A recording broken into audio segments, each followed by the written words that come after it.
brought to you by Nova शुद्ध घी। जब जब खाए दिल खुश हो जाए, सदियों का नोवा शुद्ध देसी घी, सपना स्वस्थ भारत का। I love घी। नमस्कार, स्वागत है आपका एमपी तक पर। मैं हूं रवीशपाल सिंह। एमपी फाइल्स के आज के एपिसोड में हम बात करने वाले हैं मध्य प्रदेश में भाजपा नेताओं की बदजुबानी पर। दरअसल ये एक पैटर्न सा बन गया है। कई बार समझाने के बावजूद, आला कमान से फटकार मिलने के बावजूद, भारतीय जनता पार्टी के जो नेता हैं, उनमें से कुछ मंत्री भी हैं, वो लगातार ऐसे बयान दे रहे हैं जो विवाद को जन्म दे रहे हैं। खुद की किरकिरी हो रही है, पार्टी की किरकिरी हो रही है, सो अलग। सवाल यह उठता है कि भारतीय जनता पार्टी जो बड़े बड़े कार्यक्रम करके ऐसे नेताओं को जुबान पर लगाम लगाने के लिए क्लास ले चुकी है, आखिर इसके बावजूद ये जुबान पर लगाम आखिर क्यों नहीं लग पा रही है। कुछ दिन पहले कैलाश विजयवर्गीय ने बयान दिया, बाद में उन्होंने सफाई दी, लेकिन अब विजय शाह एक बार फिर से अपने बयान को लेकर सुर्खियों में है। वही विजय शाह जिनका कर्नल सोफिया कुरैशी पर दिए गए बयान के बाद देश भर में सियासी तूफान खड़ा हो गया था। बीजेपी के नेताओं में आखिरकार एक के बाद एक इस तरीके के बयान देने की होड़ क्यों लगी हुई है, इसी पर आज हम विश्लेषण करेंगे। और हमारे साथ मौजूद है इस चर्चा में सूबे के बेहद वरिष्ठ पत्रकार रिजवान अहमद सिद्दीकी जी।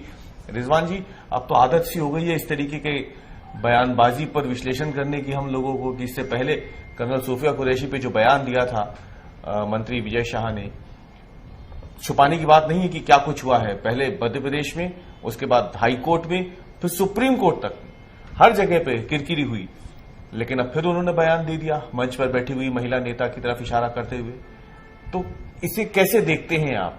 हालांकि उनका कहना है कि तात्पर्य तो मेरा कुछ और था, वो तो कैलाश विजयवर्गीय के बयान का समर्थन कर रहे थे, लेकिन मंच पर सार्वजनिक रूप से एक ऐसा बयान देना जिसपे एक दिन पहले ही विवाद खड़ा हुआ था। रवीश जी, सियासत चुम्मे तक आ गई है। बहुत अफसोस होता है इन बातों से। ये क्या हमारे विषय हैं? ये क्या इसमें कोई जनहित जुड़ा हुआ है?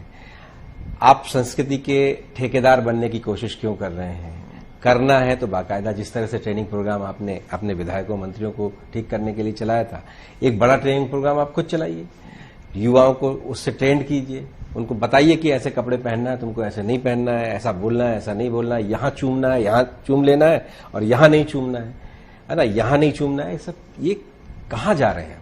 क्या ये सरकार के काम है? यही काम काज है सरकार के? तो मोरल। अच्छा, ये दोनों मंत्री हैं जी, बहुत, और वरिष्ठ मंत्री हैं। वरिष्ठ मंत्री, ऐसा भी नहीं कि वरिष्ठ मंत्री हैं, सीजन पॉलिटिशियंस हैं जी, और दोनों बहुत लंबे समय से निर्वाचित हो रहे हैं, और दोनों बहुत वरिष्ठ हैं। कैलाश जी तो पूरे देश भर में उन्होंने अपनी जो राजनीतिक उसको पहचान को, अपनी राजनीतिक कर्मठता को अपने उसको दिखाया भी है, साबित भी किया है। और विजय शाह भी बड़े नेता हैं, राज परिवार से आते हैं। अगर मध्य प्रदेश सरकार में 2 डिप्टी सीएम के बाद बात करें तो विजय शाह का नंबर है उसमें, मतलब वरिष्ठ मंत्री हैं। फिर कैलाश जी का नंबर उसमें, वो भी वरिष्ठ मंत्री हैं। तो ये लोग इस तरह की बात करते हैं। बात ही क्यों ऐसा करना जिसकी बाद में सफाई देनी पड़े? सुर्खियों में रहने के लिए, सुर्खियों के प्रति आकर्षण इतना अधिक है कि हम किसी भी चीज को कहीं भी ले जाते हैं।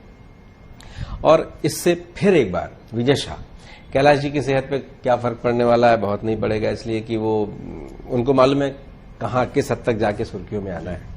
लेकिन विजय शाह ने एक बार फिर मुसीबत मोल ले ली है। बड़ी मुश्किल से बड़े दिनों बाद हम लोगों ने उनको देखा था मुख्यमंत्री के साथ, जब मुख्यमंत्री जब विदेश से लौटे तो उनके बगल में बैठे देखा था, नहीं तो उससे पहले तो वो कैबिनेट की बैठक में ही नहीं आ पा रहे थे। एक नया काम कर लिया, बगल में बैठी विधायक को अपनी बहन भी कहा, और फिर उनके साथ चुम्मे की बात भी कर ली, और फिर कहा आप भी करके देखो। क्या मतलब है इन बातों का? और इससे क्या भला होने वाला है? ये क्या, इससे सियासत का कौन सा भला हो रहा है? कार्यक्रम तो ये शासकीय कार्यक्रम था जी, वहां पर ये बात चुम्बन की क्यों निकल रही? मतलब वही कैलाश जी के लिए सफाई दे रहे थे। मीडिया के लोगों ने पूछ लिया उनसे, आप कैलाश जी के लिए सफाई दे रहे थे, उनके समर्थन में आए। जाहिर है पीछे आप इस भाव से हैं कि कैलाश जी वगैरह सब लोगों ने, पूरे कैबिनेट ने आपको एक तरह का समर्थन दे दिया। इसने आपने बहुत बड़ी गलती की थी, समर्थन दे दिया। अब आपने समर्थन जताने के चक्कर में फिर मुसीबत मोल ले ली। और क्यों करना है इस तरह की बात? और अगर संस्कृति के ही ठेके लेने हैं तो फिर इसमें चीन कर नहीं होना चाहिए। संगठन बना ले अपने। चीन कर नहीं होना चाहिए ना। अब आप तय करते हैं कि इसके बारे में बोलना है और इसके बारे में नहीं बोलना है। हाईवे पर कोई जब इस तरह की हरकत करता है तो फिर आपको बोलना चाहिए, सख्ती से आके बोलना चाहिए, सख्त से सख्त कार्रवाई कराना चाहिए। ऐसे सारे लोगों को आपको अपने पूरे सिस्टम से बाहर करने के लिए मुहिम चलाना चाहिए। या फिर एक कोई बाबा जी दिल्ली में जिन्होंने जो हरकत की है अभी हाल में, उस पर सारे लोग चुप हैं, मौन है। क्या चुंबन तक ही संस्कृति है? अच्छा, मेरा यहाँ पे ये भी कहना था आपसे रिजवान जी, ये जो दोनों मंत्री हैं जो अभी इनने पिछले एक हफ्ते में ही जो अपने बयानों के सुर्खियों में आए हैं, ये कोई पहली मर्तबा नहीं है कि उन्होंने ऐसे बयान दिया हो। बड़ा पुराना रिकॉर्ड है। अगर हम बात विजय शाह की करें या फिर हम बात कैलाश विजयवर्गीय की करें, अभी कुछ समय पहले उन्होंने लड़कियों को लेकर बयान दिया था कि जो लड़की छोटे कपड़े पहनती है वो मुझे पसंद नहीं है। इससे पहले इंदौर के नाइट कल्चर को लेकर के उनका एक बयान आया था, वो भी काफी विवादित हुआ था, उस पर भी कांग्रेस ने बड़ा प्रदर्शन किया था।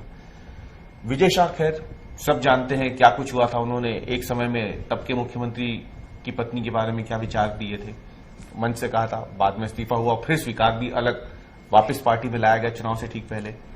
कर्नल सूफिया कुरैशी को लेकर के जो खैर वो तो छुपी नहीं है, देश का बच्चा बच्चा जानता है कि क्या कुछ हुआ इस पूरे मामले में। और ऐसा नहीं कि उससे राहत मिल गई, उन्हें फटकार लगातार मिल रही है, सुप्रीम कोर्ट से भी मिल रही है।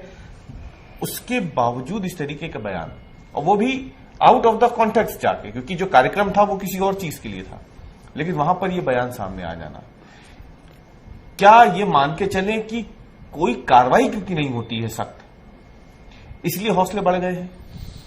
बिल्कुल, भारतीय जनता पार्टी में ये तो अनुशासन की पार्टी है, पार्टी विद डिफरेंस की बात होती है। इस्तीफा लेने की कोई परंपरा नहीं है। सख्ती करते हैं बंद कमरे में बुलाकर, कई बार नहीं इस्तीफा तो इन्हीं से लिया था। हाँ बिल्कुल, कई बार बंद कमरे में करके, अभी भी इस बार भी इनसे कही दिया गया था कि एक तरह से आपको इस्तीफा देना है। और वो स्लीपर में हम लोगों ने देखा था उनको बीजेपी कार्यालय में, विजय शाह जी को। और कैलाश जी बड़े नेता हैं, दिग्गज नेता हैं, वरिष्ठ नेता हैं, ऐसे नेता हैं जो बहुत बड़े, बहुत ढेर सारे नेता मान सकते हैं। बिल्कुल, बहुत बड़े नेता। अभी बीजेपी तो उनको कांग्रेस तो उनको बार बार कह रही है कि CM in waiting, CM in waiting, इस तरह से कह के तंज भी कस रही है कि ये इसलिए ऐसा कर रहे हैं।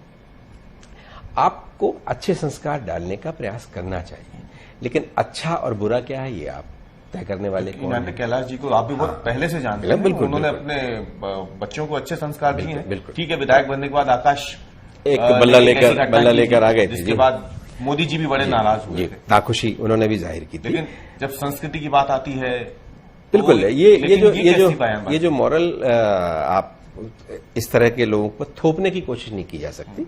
इसके लिए आप लोगों में एक अभियान चलाइए, मुहिम चलाइए। अगर आपको लगता है कि इतने कपड़े पहनने चाहिए, इतने कपड़े नहीं पहनने चाहिए, आपकी सरकार में ही तो बहुत ढेर सारी यूनिफॉर्म है, बहुत जगह किस तरह के कपड़े पहन के बच्चों को स्कूल जाना होता है, बच्चियों को स्कूल जाना होता है, बहुत तरह की चीजें।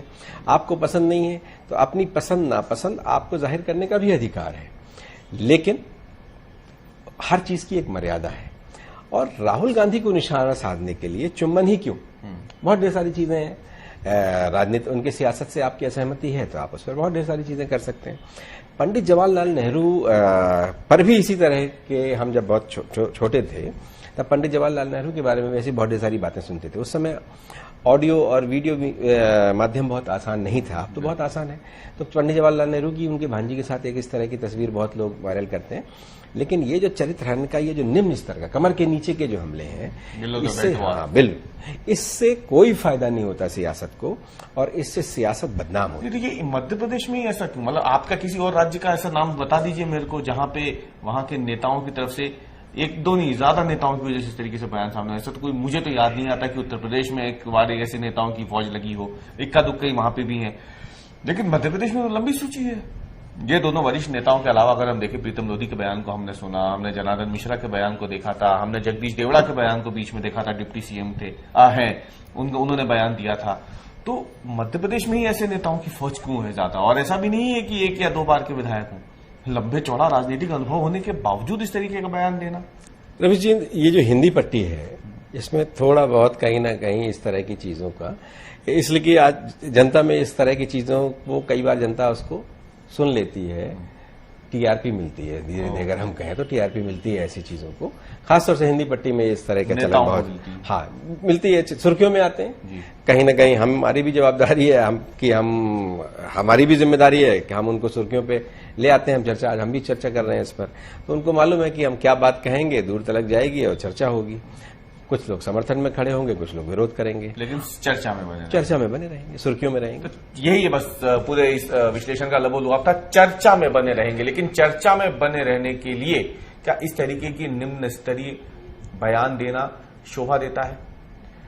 ये वही बात हुई जिसमें आपने बहुत पुरानी एक कहावत भी सुनी होगी, जिसमें बार बार ये कहा जाता है कि बदनाम हुए तो क्या हुआ, नाम तो हुआ। कुछ इसी तरीके से मध्य प्रदेश के नेताओं की बयानबाजी इस समय उनके लिए सिरदर्द भी बन रही है, पार्टी के लिए सिरदर्द बन रही है, लेकिन लगता है कि जैसे वो चर्चा में बने रहना चाहते हैं और शायद इसीलिए वो सामने वाले पक्ष पर हमला करने के चलते इस तरीके की बयानबाजी कई बार कर जाते हैं, जिससे उनका और उनकी पार्टी दोनों का नुकसान होता है, लेकिन कोई एक्शन नहीं होता। शायद इसीलिए जुबान पे लगाम भी नहीं लगती है। तो हमारे आज के विश्लेषण में इतना ही। कल हम फिर हाजिर होंगे एक नए मुद्दे के साथ। तब तक के लिए धन्यवाद।